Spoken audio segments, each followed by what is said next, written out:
What are you currently doing to stop the influx of non-skilled workers from the EU and are planning to do and claiming benefits? Right. Influx of non-skilled workers from the EU. I know this is a major cause of concern.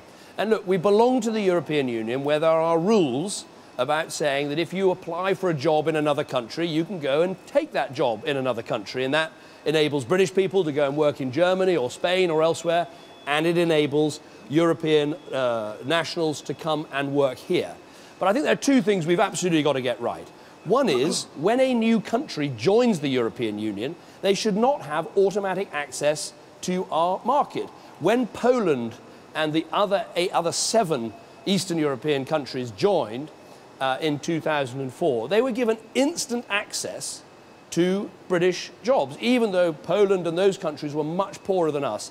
As a result, the numbers that came were far bigger than what anyone expected. 1.5 million people came. It was one of the biggest movements in population that we've seen in the last decades. Now, that was under the last government. I think it was a very bad decision. We mustn't make that mistake again. That is why when my government came in, we said we'd have the maximum amount of time before the Romanians and Bulgarians who've joined the European Union can come. That's why there's been a 7-year transition period. And even with that happening, I'm still not satisfied. So we've made absolutely sure that it's not possible for people to come here simply to claim benefits.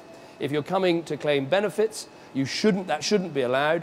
And also, if you fall out of work, you shouldn't be able to go on claiming benefits. You should be asked to return to your country. So we're putting in place very tough measures and controls. But I think for the future, we will need to go further. As other countries join the European Union, and as I've been arguing, we should be, opening up. As other countries join the European Union, we should be insisting on longer transition periods, perhaps even saying, until you've reached a proper share of the average European Union GDP, you can't have freedom of movement.